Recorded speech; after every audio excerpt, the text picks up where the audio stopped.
2025 is off to an amazing start. In January, we were invited to sail with friends Connie and Steve on their boat in Mexico. You can catch that trip on our previous 2 videos. And then in February, we're off to the British Virgin Islands with Doug and Kris. In this video, before we head out sailing, we spend a few days on Tortola. All right, my dear, what are we up to? We are on our way to the British Virgin Islands, and we have a really long layover in Phoenix. So we are hanging out in the Admiral's Club until like 11 o'clock. Yeah, pretty late. I think our flight is scheduled to leave at 11:59. Right now, so. But luckily very comfortable here, huh? Yay! I'm gonna watch a movie now. They're taking care of us. All right. Proud of you, my dear.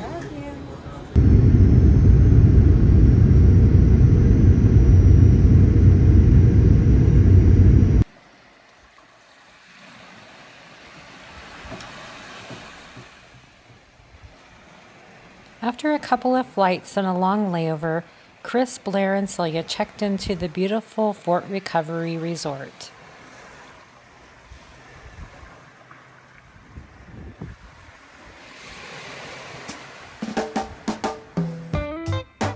After settling in, we headed to Soper's Hole for some groceries and dinner.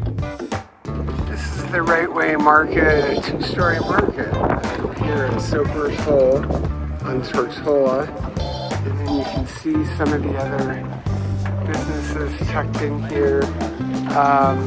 It's called a hole because it makes a really kind of a somewhat narrow entrance, but then it digs way deep in here, so it creates this actually really good sized hole. The entrance was way back to the left, and then you can see there's just lots and lots of boats going a lot farther in yet, and a beautiful little area. Soper's Hole is named after the pirate Black Sam Soper, who allegedly used this area as a hideout in the 17th century. Soper's Hole was a short drive from our hotel, so we went there every morning to Omar's for coffee and breakfast. They had healthy breakfast, pastries, breakfast sandwiches, and even a full English.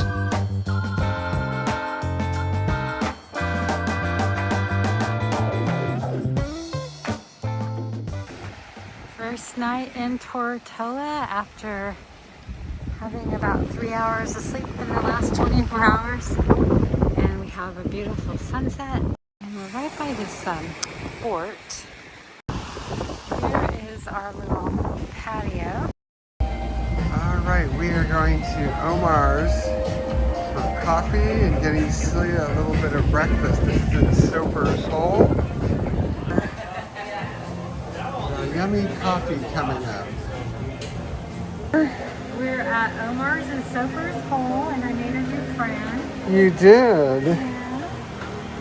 Here's the place. Best little coffee and breakfast and snack place on Soper's Hole. And then here is Soper's Hole in the day. Hey, we are at the J.R. O'Neill Botanical Gardens. This is a century-old experimental agricultural station, and it represents many different zones or habitats of the BVIs, British Virgin Islands. And this is the Royal Palms, or the Avenue of Palms here. And we are in Road Town on Tortola. Yes, here we go. And there's Kris too, yay! All right, so we're starting in the O'Neill Gardens here on Tortola, and it was sweet. We asked one of the workers here what her favorite part was, and no hesitation at all, she said everything. So here we go. We'll see what all you can see. We're in getting into later February, and I think we're going to see lots and lots that's in bloom. Being in the tropics, things just love it here. So beautiful and lush. And here's one of my mother, Grandma Marion's favorites, some gorgeous bougainvillea for a shout out to Grandma Marion.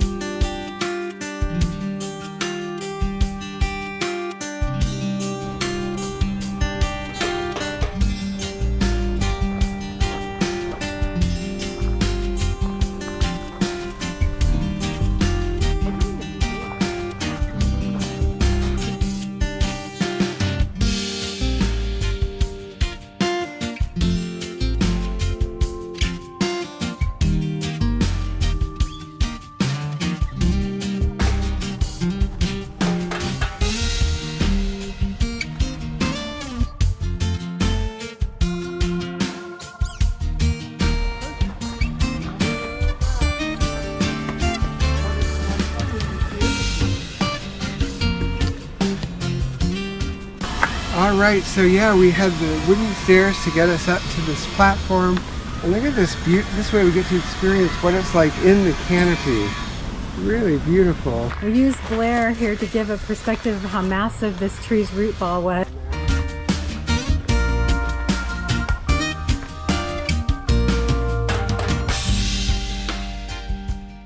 Kris, what are we going to find in here? A red-legged tortoise. Okay. Did you see them? Here's one. Bigger than some. Oh, there's a shell. There's one sleeping there too. Yeah. Oh, and here's another one. Oh, there's some underneath. The really big ones underneath. One there, one here. There he is. He's a COVID baby. Yes. Oh, okay. Born in COVID. Oh, look But at this at little this red stage, one. you cannot say whether it's a male or a female. And how do you tell that? I will show you now. Hi there. It's like, Look. what are you doing? So tell me, which one you I'm think thinking it this is a male. This is a male. Yeah. And what do you think, sir? Which one Well, is a male and which one is a female? I would have guessed that that's the male too, but who Why? knows? Because there's It a just looks protrusion like back there's there. an Extra, Because Extra he's a organ. yeah, he's got big and he has a, But looks like a male females organ. sometimes are bigger. Oh, But, Yeah. but look at the. but that is the female. That's the female. Yes, she needs the space for the eggs, and he needs the space So it's the concave is the male. to mount the female. Oh, okay. Oh, wow, that's funny. Thank you for that demonstration. Aren't you? It's like, those are some big feet you have, mister. Yeah, you're wanting to check it out. Oh, hello. All right, so we are up here. Whoa, it's so beautiful. This is Nanny Key, another area that you can charter boats out of. We're chartering from Roadtown, which is way up that way. And look at the Sir Francis Drake Channel today. What an unbelievable spot to sail. Lovely, probably roughly 20 knot winds today. Really spectacular. All right, so looking out from Nanny Key, we've got St. John over there, which is in the U.S. Virgin Islands. Due to checkout and check-in procedures, we can't easily visit there, unfortunately. And then over there in the distance is Norman Island, way back there. And we'll be out there soon, in a couple of days. Woo! Honey, All what's right. for dinner? I've got my here and with some salad as well and veggies. All right, looks good. Looks good. And then I have breaded chicken with beautiful mashed potatoes. And Kris, what are you having? I have the snapper. It's a special red snapper and some. Okay, well, let's taste it. Bon appetit. Yeah. My drink. Oh, yeah, don't forget the bushwhacker and the banana key dream. And then Blair's going to have a taste of his mahi mahi. Good. And Kris is going to have a taste of her red snapper. These are the catch of the day. And look at your beautiful salads too. Good. All right. But the best part of the Banana Key restaurant is the view. The Banana Key restaurant is suspended over the mountainside, and there's a couple of really gnarly switchbacks to get there, but it's well worth it. All right, so this is the Fort Recovery landmark. It was a fort built by the Dutch and dates back to 1620. It's right next to our hotel room, which is right there, with a beautiful one-bedroom suite overlooking the ocean. It's incredible. This is apparently the only standing ruins on this entire island of Tortola in BVI, and this is by far the most populated island of the British Virgin Islands. So here we are. The fort was originally an earthen fort, probably built by the Dutch privateer Joost van Dyck in 1620. It is thought that somewhere between 1623 and 1630, the fort may have been used as a barracks for wounded soldiers, hence the name Fort Recovery. The Fort Recovery Resort is built around this remaining tower. We enjoyed our suite and the grounds and are likely to return for future stays.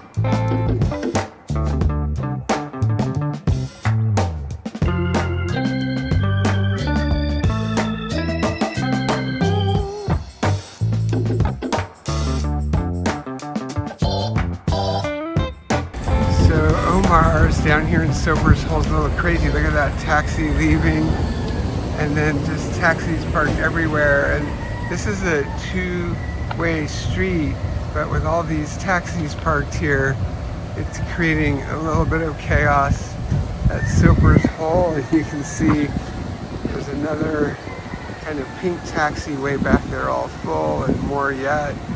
So I don't know what the deal is, but today it's a little hectic here. We don't make rum here for molasses, so by using cane, I will guarantee you no headache, no upset feeling, just knock you guys out very cold. The building is the last one remain on the island from the 1600s. It will be more than 400 years old. The island started with 126, so this is the oldest one remain. So we do this once a year. We start from March, finish make rum in August. So we're gonna start to make the rum very soon. So right now we actually distilling today. So this is the sugarcane what we take to make the rum. The cane is also local. We don't buy it from different country. We also don't sell the rum to different country. It have like a lot of teeth on the edge of the leaves. We use long sleeve with machete to cut this to carry to the back of the building to get crushed. I have to pile up the sugarcane here at this time. So this machine come from England. It's like a 100-year-old press. It's like an 80-year-old diesel engine. So everything we have here is old. We don't have nothing here looking fancy. So we put the belt onto that flywheel to this one. So when we crank the engine, this machine will be spinning very fast. One cane at a time will go between, juice fall to the bottom, go back inside of the sink. The sink will fill up with the cane juice, then you add pipes to go back into the building. We'll have 4 pots. In there is where we will have all the cane juice. The cane skin go to the front. We don't waste it, we use it for fire. So we're gonna take it, carry it in the sun to dry it, put it into the hole to the side of the building to light a fire to burn off the water what would be in the pot inside of the building with the cane juice. So we get to burn off the water by using cane skin for fire. The cane skin will give us the right amount of fire. That is why we use the cane skin for fire. Here's like a tunnel, so when we put the cane skin in here, all the heat go through, all the pots get hot at the same time. After 3 hours the next day, I will take the juice and I will put it to ferment natural, no yeast into it, sweeter the juices, better it ferments for 8 days. It will form into a wine. The wine will be 10% alcohol. Then I take a 200 gallon, pump to the front to distill it to get the bad boy rum. So we don't add any additive, no yeast. That is why we guarantee no headache, just knock you guys out. Cane juice and water, just ferment natural. Okay guys, so this is the still, this is the last one remain. It's all made from copper. This will take us like 4 hours in the morning to get hot by using wood for the fire. So this part we have to use wood because we need a lot of fire. So 200 gallon will give us like 25 gallon of rum a day from Monday to Friday from March until August. So 2 days we will get a full barrel. The barrel is like 50 gallons. Okay, so this here is a well. The well is same age of the building. This never run dry. This is still spraying water feeding the houses on the hillside. The well is like 20 feet deep, not so deep. The structure of the 126 distillery made from stone and brain coral. So whatever those guys found on the seaside, this is what they used to make the 126 distillery. That's a koi, The brain steam coral engineering, old-time water pump from back in the days.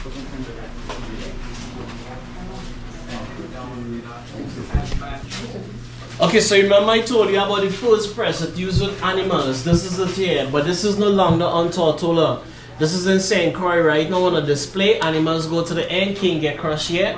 So upstairs is where we do all the bottling, the labeling. The fermentation room is back this way. These things what you see on the wall, those are strainers, what the people used back in the days. Also the lanterns. So you remember back in the days they did not have any electricity. So there's where we collect the alcohol. The 25 gallon of the rum, collect right here. These bottles is called a demijohn. There's the same age of the building, original hand-blown bottles. These is basket to be taken from breaking. So if you guys want to get wasted, that is the rum you drink. Barrels come from Kentucky. Inside of the barrels is charcoal. So this is 4 years in the barrel, like a Scotch taste for rum punch. This is what I drink, my personal rum, 10 years. This is for drinking neat. This is more like a cognac for sipping. Works very good on coffee. This one, having sugar cane. So this is for lightweight. This is for people who don't drink. If a woman drink it, she feels sexy, take off her panties very fast. Oh gosh. This one have natural herbs like a tree bark called mamajuana root. Not marijuana, mamajuana. So this one is for guys. If a guy drink it, his woman will call him daddy or big papi every night. The cost of the tour was $5, and it was an additional $1 to taste all 5 rums. This is the rum, the first rum we sampled. Okay, the second one rum would is be 10 good for years old. Keep it painkillers into your mouth, and swish fruit it, drinks. and then It's swallow. good. Swish and swallow.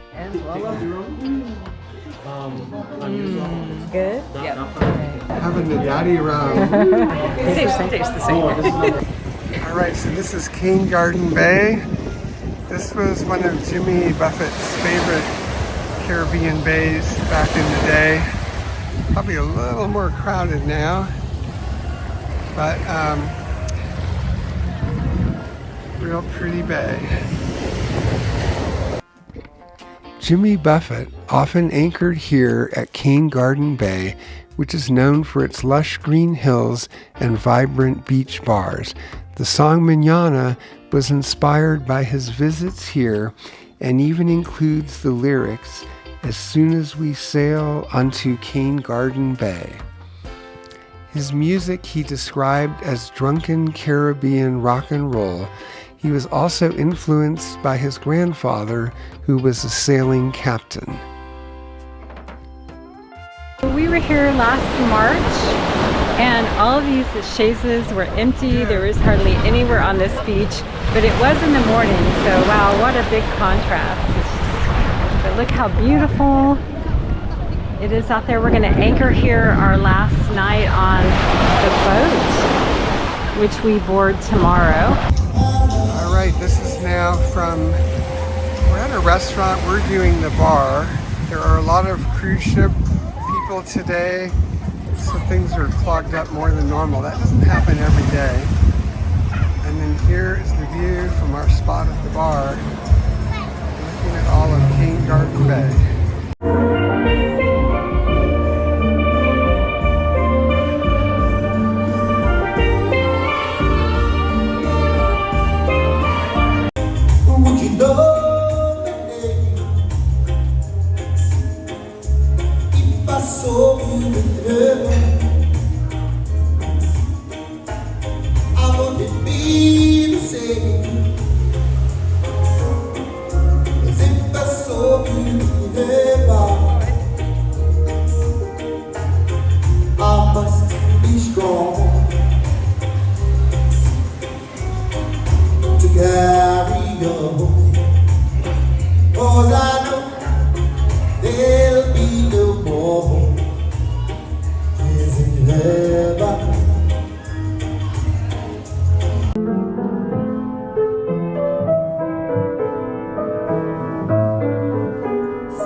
Yay! Doug made it! Yay! Masks at all points in time. Yay! Kris is so excited! In our next video, we board a beautiful 47-foot catamaran and set sail for Virgin Gorda and the Bass.